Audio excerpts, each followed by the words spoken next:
ശ്രീ വേണു, ഇതിൽ ഞാൻ മനസ്സിലാക്കുന്ന ആദ്യത്തെ കാര്യം ഞാൻ പറയാം. CPM-നെ പോലെ ഒരു പാർട്ടിക്ക് അവർക്ക് നിലപാട് മാറ്റാനെടുക്കുന്ന കാലഘട്ടമാണ് 3 പതിറ്റാണ്ട്, 30 വർഷം. 30 വർഷമാകുമ്പോൾ അതിനു മുമ്പ് നടത്തിയ 30 വർഷം മുമ്പ് അവരെടുത്തിട്ടുള്ള നിലപാടിൽ മലക്കം പറയും. ഈ ചർച്ചയുടെ തുടക്കത്തിൽ അരുൺകുമാർ പറയുന്നത് രവാഡ ചന്ദ്രശേഖറിന് വേണ്ടിയിട്ടാണ് വാദിക്കുന്നത്. അദ്ദേഹത്തെ കേരളത്തിൻ്റെ DGP ആയിട്ട് ചുമതലയേൽക്കാൻ പോകുന്ന രവാഡ ചന്ദ്രശേഖറിന് വേണ്ടിയിട്ടാണ് CPM-ന്റെ ഉത്തരവാദിത്തപ്പെട്ട മാധ്യമ വക്താവ് സംസാരിക്കുന്നത്. എന്തിനാണ് അങ്ങനെ സംസാരിക്കുന്നതെന്ന് എനിക്ക് മനസ്സിലാകുന്നില്ല. അദ്ദേഹം കേന്ദ്ര സർക്കാർ കൊടുത്ത UPSC കൊടുത്ത 3 പേരുടെ ലിസ്റ്റിൽ നിന്ന് സംസ്ഥാനത്തെ സർക്കാർ ഒരാളെ തെരഞ്ഞെടുത്തു. തമ്മിൽ ഭേദം എന്നുള്ള വാക്ക് പറഞ്ഞിട്ടാണ് തെരഞ്ഞെടുത്തതെന്നാണ് നമുക്ക് കിട്ടിയ വിവരങ്ങൾ. അപ്പോൾ തമ്മിൽ ഭേദം എന്ന് തിരഞ്ഞെടുക്കാൻ ആ തമ്മിൽ ഭേദം എന്താണ്, അദ്ദേഹത്തിൻ്റെ ഭേദകം എന്ന് നമുക്ക് മനസ്സിലായിട്ടില്ല. എന്തായാലും ആവട്ടെ, അത് നമുക്ക് വരും ദിവസങ്ങളിൽ കാണാം. അതിൽ ചില രാഷ്ട്രീയ ലക്ഷ്യങ്ങളുണ്ടെന്നൊക്കെ പറയുന്നു. പക്ഷെ ഞാൻ ഒരു കാര്യം ചോദിക്കട്ടെ, ഈ രവാഡ ചന്ദ്രശേഖരൻ അടക്കമുള്ള ആളുകൾ, കൂത്തുപറമ്പിലെ രാജീവിൻ്റെയും മധുവിൻ്റെയും ഷിബുലാലിൻ്റെയും റോഷൻ്റെയും അതുപോലെ പുഷ്പൻ്റെയും ഒക്കെ മരണത്തിന് ഉത്തരവാദിയായിട്ടുള്ള ആളുകളുടെ ലിസ്റ്റിൽ രവാഡ ചന്ദ്രശേഖരൻ്റെ പേരും നിങ്ങളുടെ വാക്കുകളിൽ മുൻപുണ്ടായിരുന്നു. 2012 വരെ നിങ്ങൾ കേസ് നടത്തിയതിൽ ഒരു പ്രതിയാക്കി നിങ്ങൾ ചിത്രീകരിച്ചെത്തുന്ന ആളാണ് രവാഡ ചന്ദ്രശേഖർ. ഇന്ന് നിങ്ങൾ പറയുന്നു അദ്ദേഹത്തിന് യാതൊരു അറിവുമില്ലെന്ന്. നിങ്ങൾ MP രാഘവനെ നിങ്ങളുടെ പാർട്ടിയുടെ കൂടെ കൂട്ടുന്നത് വരെ MP രാഘവനും കൂത്തുപറമ്പിലെ കാലനായിരുന്നു, രവാഡ ചന്ദ്രശേഖരനും കാലനായിരുന്നു. നിങ്ങൾക്ക് സൗകര്യമുള്ളപ്പോൾ നിങ്ങളുടെ രക്തസാക്ഷികളെ ഒറ്റുകൊടുത്തുകൊണ്ട് നിങ്ങൾക്ക് മലക്കം പറയാനെടുക്കുന്ന സമയത്തിന്റെ പേരാണ് 3 പതിറ്റാണ്ട്. ഞാൻ അതിലേക്ക് കടക്കുന്നില്ല. ഞാൻ ചോദിക്കട്ടെ, MP രാഘവൻ കൂത്തുപറമ്പിലെ വെടിവെപ്പിൽ MP രാഘവന് എന്തെങ്കിലും കൈയുള്ളതായിട്ട് നിങ്ങൾക്ക് തോന്നുന്നുണ്ടോ? MP രാഘവൻ കാലനിൽ നിന്ന് സഖാവിലേക്ക് വീണ്ടും പരിവർത്തനം ചെയ്യപ്പെട്ടോ?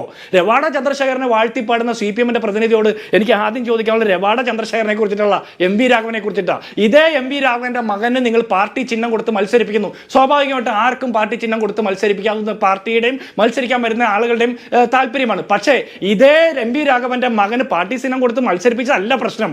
അദ്ദേഹത്തെ കൊണ്ടാണ് നാളെ മുതൽ രവാഡ ചന്ദ്രശേഖരന് അനുകൂലമായിട്ടുള്ള ക്യാപ്സ്യൂൾ നിർമ്മാണം നടത്താൻ പോകുന്നത് എന്നുള്ളതാണ് ഏറ്റവും വലിയ വൈരുദ്ധ്യാത്മിക ഭൗതികവാദം എന്ന് വേണമെങ്കിൽ പറയാം. കാരണം നിങ്ങൾ പറയുന്ന വാദങ്ങൾ പലതും മനുഷ്യന്മാർക്ക് മനസ്സിലാവില്ലല്ലോ. പരിയാളം മെഡിക്കൽ കോളേജിനെതിരെ നിങ്ങൾ സമരം ചെയ്തു. നിങ്ങളുടെ 5 ചെറുപ്പക്കാരെ അന്നും അതിനുശേഷം പുഷ്പനെ അടക്കം 6 ചെറുപ്പക്കാരെ തോക്കിന് മുമ്പിലേക്ക്, വെടിയുണ്ടയുടെ മുമ്പിലേക്ക് വിട്ടുകൊടുത്തിട്ട് ഉന്നതരായിട്ടുള്ള ഒരു CPM-ന്റെയും DYF-ന്റെയും നേതാക്കന്മാർക്ക് വലിയ കാര്യമായ പരിക്കേൽക്കാതെ എല്ലാവരും രക്ഷപ്പെട്ടു. പരിയാരം മെഡിക്കൽ കോളേജിന്റെ വിഷയത്തിൽ CPM-ന്റെ നിലപാട് എന്തായിരുന്നു? നിങ്ങൾ പിന്നോട്ട് പോയി. നിങ്ങൾ സ്വാശ്രയ വിദ്യാഭ്യാസ സ്ഥാപനങ്ങളുടെ കാര്യത്തിൽ, സ്വകാര്യ സർവകലാശാലകളുടെ കാര്യത്തിൽ, സ്വകാര്യ കോളേജുകളുടെ കാര്യത്തിലൊക്കെ, നിങ്ങൾ വിദേശ സർവകലാശാലകളുടെ കാര്യത്തിലൊക്കെ നിങ്ങളുടെ നിലപാടിൽ നിന്ന് നിങ്ങൾ പിന്നോട്ട് പോകും. കാരണം നിങ്ങൾക്ക് തിരിച്ചറിവ് വരാനായിട്ട് 30 വർഷമെടുക്കും. അന്ന് നിങ്ങൾ അനാവശ്യമായിട്ടൊരു യുദ്ധസമാനമായ സാഹചര്യം സൃഷ്ടിച്ചല്ലോ. ഇന്ന് EP ജയരാജന്റെ തന്നെ സ്റ്റേറ്റ്മെന്റ്, EP ജയരാജന്റെ സ്റ്റേറ്റ്മെന്റ് പറയുന്നത് എന്താ? ഒരു കറുത്ത തുണിയുമായിട്ടാണ് സമരത്തിന് വന്നത്. ഏത് കറുത്ത തുണിയെ കുറിച്ചിട്ടാണ് അരുൺകുമാർ പറഞ്ഞേ? ഞങ്ങളുടെ യൂത്ത് കോൺഗ്രസ്സുകാർ ഈ നവകേരള സദസ്സ് നടക്കുമ്പോൾ പിണറായി വിജയനെ കാണിക്കാൻ വേണ്ടി കൊണ്ടുവരുന്ന കറുത്ത തുണിയാണോ കരിങ്കൊടി? അപ്പൊ 30 വർഷം മുമ്പ് നിങ്ങൾ ഉയർത്തിയ കരിങ്കൊടി ഇന്ന് 30 വർഷത്തിന് ശേഷം യൂത്ത് കോൺഗ്രസ് ഉയർത്തുമ്പോൾ നിങ്ങളുടെ മുഖ്യമന്ത്രിയുടെ ഗൺമാൻ അടക്കം വടികൊണ്ട് ചെറുപ്പക്കാരെ തലയടിച്ച് പൊളിക്കുന്ന കാഴ്ച കേരളത്തിലുണ്ട്. അപ്പൊ അന്ന് നിങ്ങൾ കരിങ്കൊടി ഉയർത്തിയത് ശരിയായ രാഷ്ട്രീയ പരിപാടി ആയിരുന്നു എന്ന് നിങ്ങൾ ഇപ്പോൾ വാദിക്കുന്നുണ്ടോ? അന്നത്തെ കരിങ്കൊടിയെ നിങ്ങൾ തള്ളിപ്പറഞ്ഞു. അന്ന് നിങ്ങൾ കാലൻ എന്ന് വിളിച്ച രവാഡ ചന്ദ്രശേഖരനെ ഇന്ന് നിങ്ങൾ മിടുക്കനാണ്, തമ്മിൽ ഭേദം എന്ന് പറഞ്ഞ് നിങ്ങൾ കെട്ടിപ്പിടിക്കുന്നു. അന്ന് കാലന് പണിയെടുത്ത ആളാണെന്ന് പറഞ്ഞ MP രാഘവനെ നിങ്ങൾ പണ്ടേ കൊണ്ടുപോയി. അപ്പം നിങ്ങളുടെ നിലപാടിൽ മാറ്റമുണ്ട്. ആ മാറ്റം എന്താ? രക്തസാക്ഷികളെ ഒറ്റുകൊടുക്കുന്ന നിലപാടാണ്. ഇവിടെ സംഘപരിവാറിന്റെ തിട്ടൂരത്തിനനുസരിച്ചിട്ട് പാവകളി നടത്തുന്ന ഒരു സർക്കാരാണ് കേരളത്തിലുള്ളത്. ഞാൻ ഒരു കാര്യം കൂടി പറയാൻ വേണു, എനിക്ക് ഒരു കാര്യം കൂടി പറയാൻ അവസരം തരണം. ഒന്നാമത്തത്, ഈ ജയതിലക് എന്ന് പറഞ്ഞ ഒരു ചീഫ് സെക്രട്ടറി ഉണ്ട് കേരളത്തിൽ.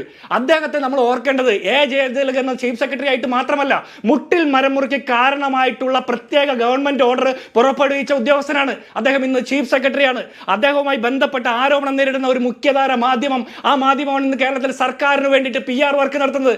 ആ മാധ്യമത്തിലെ പ്രധാനപ്പെട്ട ഒരു മാധ്യമ പ്രവർത്തകൻ, അവതാരകനാണ് സർക്കാർ ഉദ്യോഗസ്ഥർക്ക്, PRD വകുപ്പിലെ ഉദ്യോഗസ്ഥർക്ക് ട്രെയിനിങ് കൊടുക്കുന്ന ക്ലാസ്സിൽ പങ്കെടുത്ത് ക്ലാസ് കൊടുത്തത്. ഇനി അടുത്തതാര? ശ്രീരാം വെങ്കട്ടരാമൻ, ഒരു മാധ്യമ പ്രവർത്തകനെ മദ്യലഹരിയിൽ കാറിടിച്ച് കൊലപ്പെടുത്തിയിട്ട് ക്രിമിനൽ ബുദ്ധി ഉപയോഗിച്ച് ഡയാലിസിസ് നടത്തി രക്തശുദ്ധി വരുത്തി കേസിൽ നിന്ന് രക്ഷപ്പെടാൻ നോക്കുന്ന ശ്രീരാം വെങ്കട്ടരാമനെ സംരക്ഷിക്കുന്ന സർക്കാരാണ്.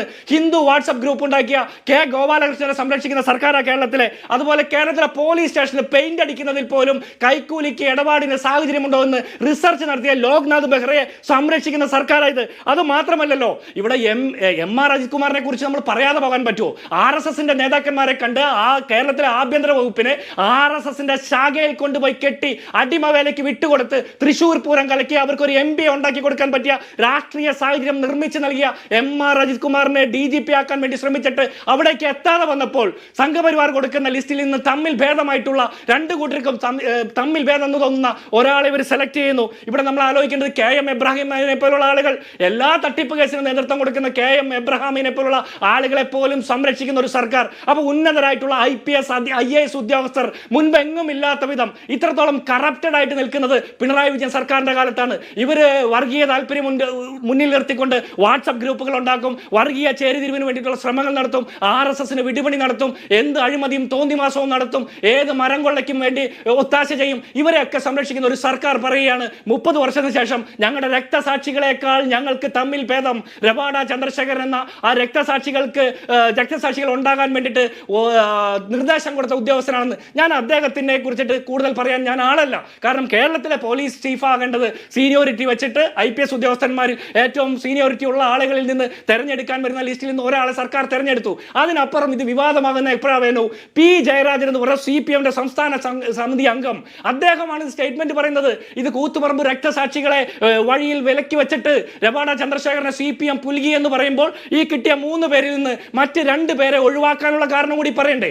മറ്റ് 2 പേരെ തമ്മിൽ ഭേദം രവാഡ ചന്ദ്രശേഖരനാണെന്ന് പിണറായി വിജയന് തോന്നുന്നുണ്ടെങ്കിൽ മറ്റ് 2 പേരെ എന്തുകൊണ്ട് ഒഴിവാക്കി എന്ന് കൂടി പറയണ്ടേ? അല്ലെങ്കിൽ പറയണം ഇതിൽ ഞങ്ങൾക്ക് പ്രത്യേക താല്പര്യമുണ്ട്, അത് സംഘപരിവാറിന്റെ താല്പര്യമാണ്, അതിനു വേണ്ടിയിട്ടാണ് ഇദ്ദേഹത്തെ നിയമിച്ചതെന്ന്.